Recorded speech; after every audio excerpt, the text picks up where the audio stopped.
Hey everyone, I'm Nick and welcome to the channel. As you may or may not know, I like Mercedes. I've actually worked on a few on the channel. I've done a rebuild on a manual supercharged C-Class, I've worked on an S-Class W220, and on a 2011 E550. And they're all great to drive, but when you're working on them yourself, it's important to have a scan tool that can diagnose and help you perform specific functions. And today we're going to review an affordable scan tool for Mercedes cars, and that is the SC530 from today's sponsor, CGSULIT. This is a Mercedes specific scanner, so let's take a look. Alrighty, it comes in a nice, convenient bag.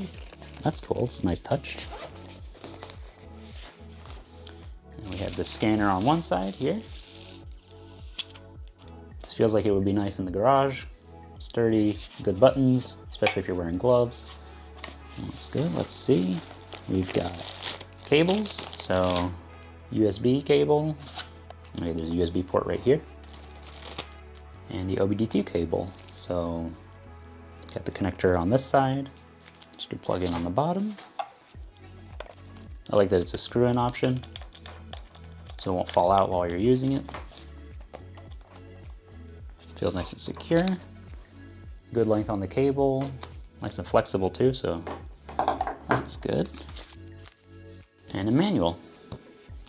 One of the really useful features of this scanner is to be able to monitor sensors in real time. So a couple of the really useful ones I can think of are transmission temperature. So when you're doing a service, you want to fill in a certain temperature range or measure in a certain temperature range. You also want to be able to check the pressure in your Airmatic system if you have air ride and stuff like that. So when I serviced the air suspension on the E-Class and the S-Class, being able to vent the system beforehand is really useful, and monitor the pressure once you refill it to make sure there are no leaks is also very important. So we'll be testing that out too. You can also monitor those with graphs, so we'll also be checking that out. And you can perform special functions like oil light resets, TPMS settings, and a bunch of stuff like that. Another good thing is that there's free updates, so if there's improved functionality or model coverage, you can get that. So with that, let's go test this out in a couple of cars and see how it works. So we are in the $2,000 S-Class that I've worked on the channel, and we're gonna plug this in. Down here we've got a little cover that we flip down. Figure out which orientation it is. There we go. Nice and bright screen, that's good. All right, so let's see. One thing I do want to point out is that this is not exclusive to Mercedes. It covers all the Mercedes brands. So Mercedes cars, smart cars, and the later Sprinter vans that are Mercedes based. So yeah, or let's go to Mercedes. We're gonna hit yes. Benz, smart VIN. Now in some cases you're gonna want to leave the car in just the on position, not actually running, but it's pretty cold today, so I'm gonna have it running and we can read live data with that. Okay, so we are in here. I'm gonna hit completed here, F3. Up to, yeah, it's a 2001 model, so it's up to 08, 2003. Yes. We are on left steering. Let's do a quick scan.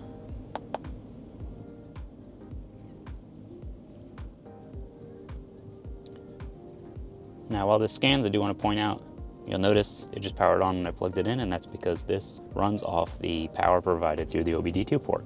So you don't have to worry about keeping it charged. Just plug it into your car when you need it, and it'll work. Oh, we got a fault front right door control module. I think it might be one of the lights being out, but we'll find out. Almost there. You can see it actually keeps track of the maximum number of modules possible. So in this car, not every module is installed, so you can see we've actually gone through 23, but there's a possible 45, which may include combinations of different setups and all that. Some of those 45 are different variations of a module, like the tele-aid is different in the US and in Europe, and there's also a different module for the radio in Japan, and things like that.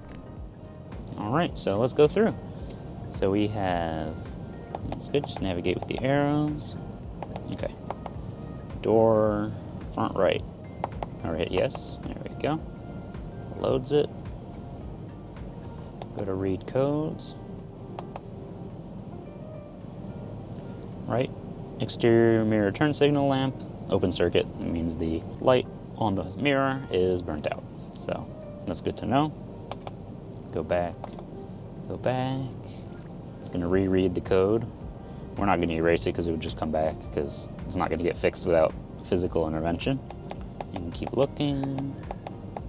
Okay, front left SAM module. Read codes.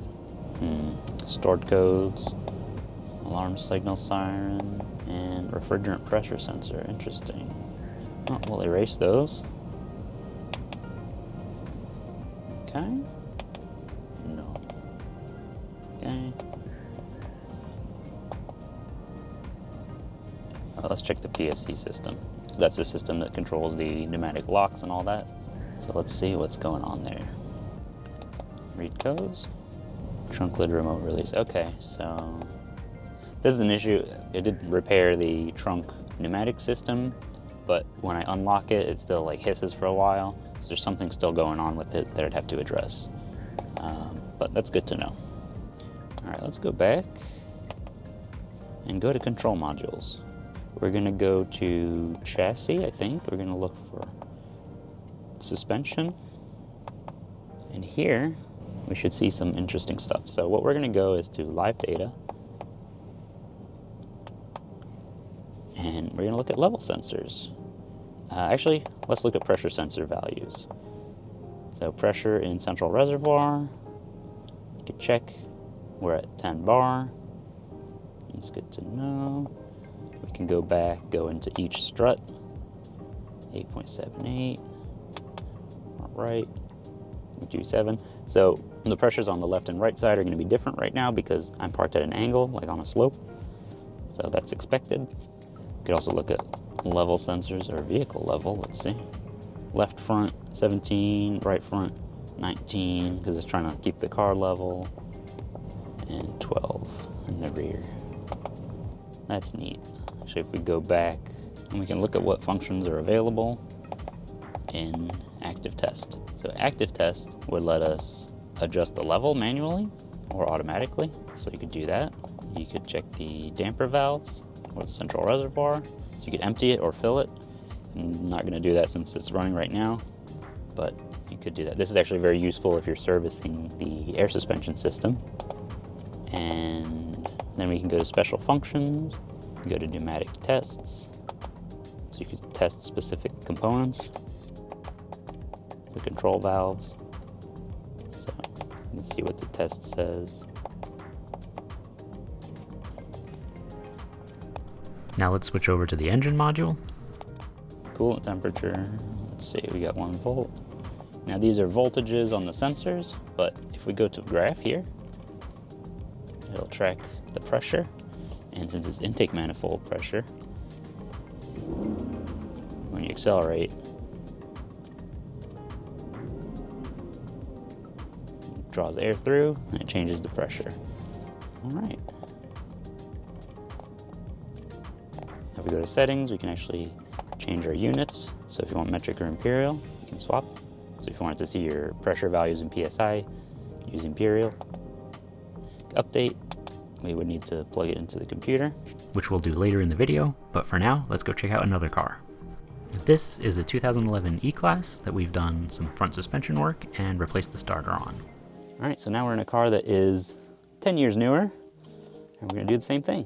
Go to Mercedes, Benz, Smart VIN, okay, yep. And we're gonna check here. We'll do a quick scan. It's actually scanning a lot faster. And actually I wonder if that's because I've left the engine off on this one or just because it's a newer system. And so something you can do is if you see a module show up with a fault and you don't want to keep scanning, you can just hit pause and it'll stop where you were and you can go up to what's already been scanned. Like, let's see, central gateway. CAN bus is in malfunction. I'll erase those. You know, I just did work on the head unit, so that could be part of it. We'll just continue. Okay.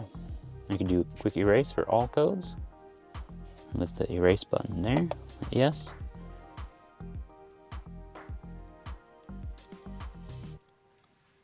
All right, we're back. Now there are no codes. So let's exit that. We'll go straight to control modules.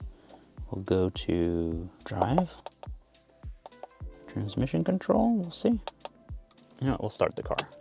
Oh, that wasn't all the way on, okay. Let's see. Live data on the transmission. Well, right now we're at 0 RPM. Let's see when we turn the car on. Internal transmission speed, 772 RPM.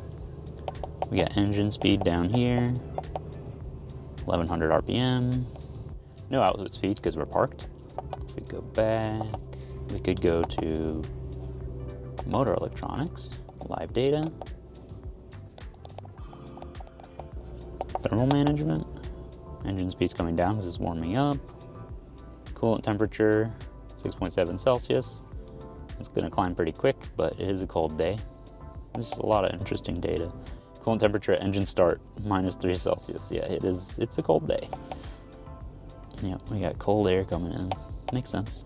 There's a lot of interesting information. Now if we graph engine speed, touch the throttle, it'll climb up and go back down to idle.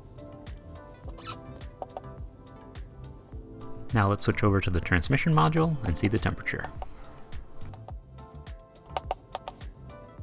Here you go. Oil temperature of automatic transmission, currently 3 degrees.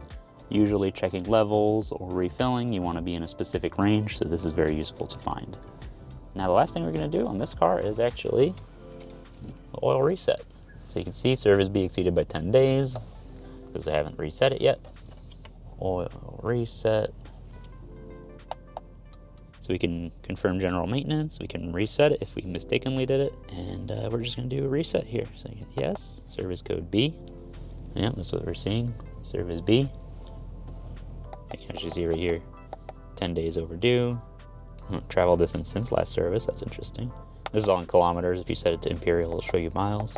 Confirmed, we'll hit F1. Do you wanna confirm general maintenance? Yes, we will confirm. Boom. Let's dismiss this.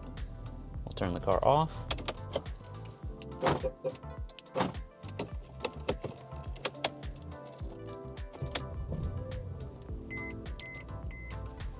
Yep, and it's gone. So if you service your car yourself, you don't have to worry about doing any weird manipulations. You just connect this, go to oil reset, go through the procedure, and you're all done. And your car will notify you next time you're due. So now let's update the unit. So to do that, we're gonna go to the CGSULIT website, and then right here, we'll go to download. Then we have to pick the SC530 download for the update assistant, and download that. We'll install the update tool. Okay, so we're going to the SC530. Okay, we connect the device. Go to update mode. Go. It shows up as a USB drive. Oh, here we go. We have all these. We'll do the one-click download. I should download all of them. As you can see, there's over 6 gigs of onboard memory available, so there's plenty of room for updates. And that is all downloaded. Close this out, and we're all done. And then you can just unplug it and go use it. So that's the CGSULIT SC530. It's a good budget scanner and is really useful, especially if you're a DIYer and like to work on your car yourself. They also make it for other manufacturers, but I'll leave a link to this one, which is for Mercedes, in the video description. I want to say a big thank you to CGSULIT again for sending me this to review. If you enjoyed the video, don't forget to leave a like, and if you have any questions, let me know down in the comments. If you want to see more content like this, or you want to watch me work on cheap European cars like the S-Class we were in earlier, be sure to subscribe. Thanks for watching, and I'll see you next time.